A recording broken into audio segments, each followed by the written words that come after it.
Hello everyone. Welcome back to the Wanderlust Homebody channel.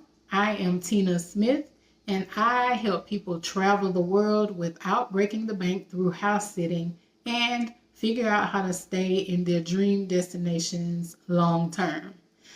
All right, so this video is going to be all about why I got residency in Mexico. So I joined this phenomenal group, travel group. Is part of a program called Exodus Summit, and it is called Burnout to Bliss. One of the co-founders, Rashida Dow, is her program, but it doesn't exist anymore. It's a step-by-step guide to leaving your job and moving abroad. A horrible situation at my job happened in March, I think on the 6th. I joined that group in April, and then May was the Toxic Job Liberation Summit.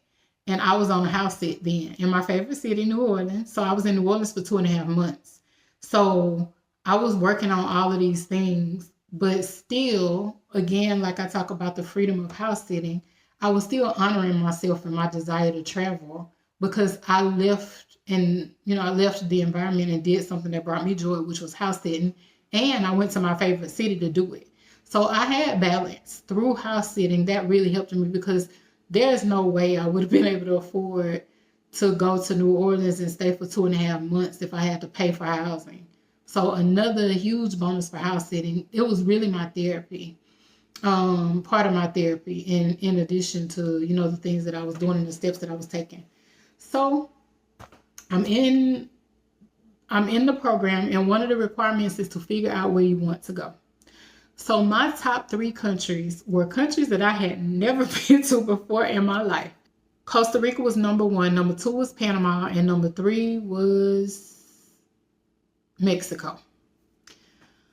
Okay, so those were just the places in my mind because of beauty and nature and proximity to the States. And proximity to the States was not a big deal for me. But again, I do have a son. He's an adult and he's independent, but I still was like, okay, I'll just go somewhere, close to start. Okay, over time, as I did more and more research, Costa Rica got taken off of the list because they require you to stay there. In order to get their residency, you have to maintain their residency. You can get it, but to maintain it, you have to stay in the country at least, it's either 181 or 183 days out of the year. I did not want to do that. And that rule is in place because they want you to have to pay taxes there, which is fair. This is a rule in most places. I didn't want to be tied down because I'm still in my exploratory phase and I can travel. So then I was left with Panama and Mexico. And I came to learn that I don't qualify for Panama's most accessible visa. So I would have to jump through a lot of hoops to get residency there financially. And I didn't want to do that. I would have to invest in land or a business. And I did not want to do that, especially again, because I had never been there. Okay, so that left Mexico. And the group that I mentioned that I was in, Burnout to Bliss, Rashida actually lives in Mexico City. So she was saying how she's never met anybody who did not find a part of Mexico that they liked in the whole of the country. Mexico is a very large country. She was mentioning how they have all the weather. They have very cold. They have mountains. They have beaches. They have humid. They have very hot, like Merida.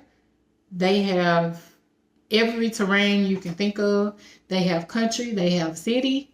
If you can't find a place there, she was like, you just don't want to be happy in Mexico if you can't find a place to be happy in Mexico. So I heard her say that and it came at the perfect time. And I was like, girl, get Mexico residency. Also, they don't have a requirement for how many days of the year you stay there. You can stay 1 day. You can never come. As long as you're there to renew your residency when it's time, that's the rule for now, which is extremely lenient and does not exist in a lot of other countries. So I was sold. So I began the process of looking into getting my residency in July of last year, 2025, and I got it by August. It's a 2-step process. Step 1 is to get your visa here. So you get approved for residency in the States or whatever country you're in. Again, I mentioned, I think in a previous video, that whenever you're applying for a visa or residency, unless it's a tourist visa, which some countries don't allow you to apply for even tourist visas in the country, which is called a visa on arrival. Other than that, you have to leave a country to apply for a visa or residency.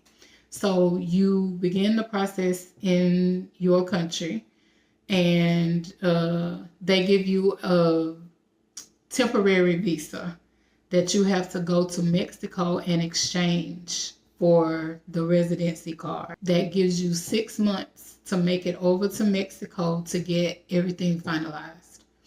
So in October, I left.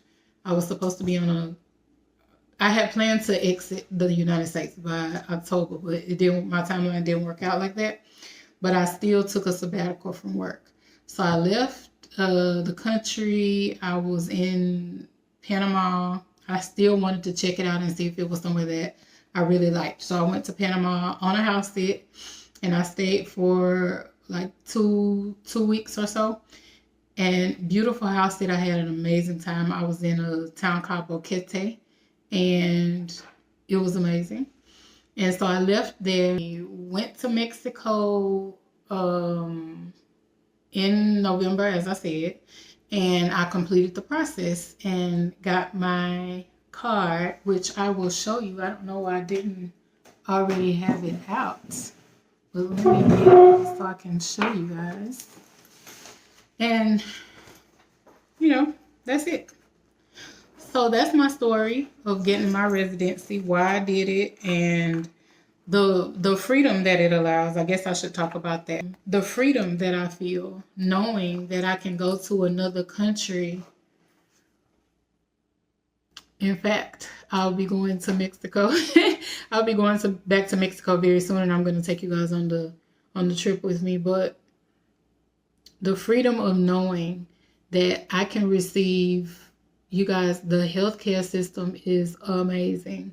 The attention that you get, the ease of getting medications and medical help without a prescription and without paying the exorbitant costs that we pay in the United States. The lifestyle, the sense of community, the food is fresher and a lot of, now it's not 100% organic or anything like that, but it's definitely fresher and it's made with love. That matters. I have somewhere that I can go where I'm welcomed and I'm not worried about, random public shootings and crime. I studied Spanish exclusively in elementary school and in junior high and in high school. So I get along. I'm certainly not fluent, but I can carry on a conversation, so I feel fine in that regard. But just knowing that I have somewhere to go if I want to go there, which I do want to go there, that I have the liberty to go there, that the cost of living is more affordable. It is not cheap. And in fact, it's becoming more and more expensive, but it's far more affordable. I feel safer. I actually am part of a community or in a network of women who love traveling and who do live abroad, and many live in Mexico. So that's not an issue. And I feel great about the decision to do it. And yeah, I hope anyone who wants to and has the means to do it will do it too. Take care and happy travels.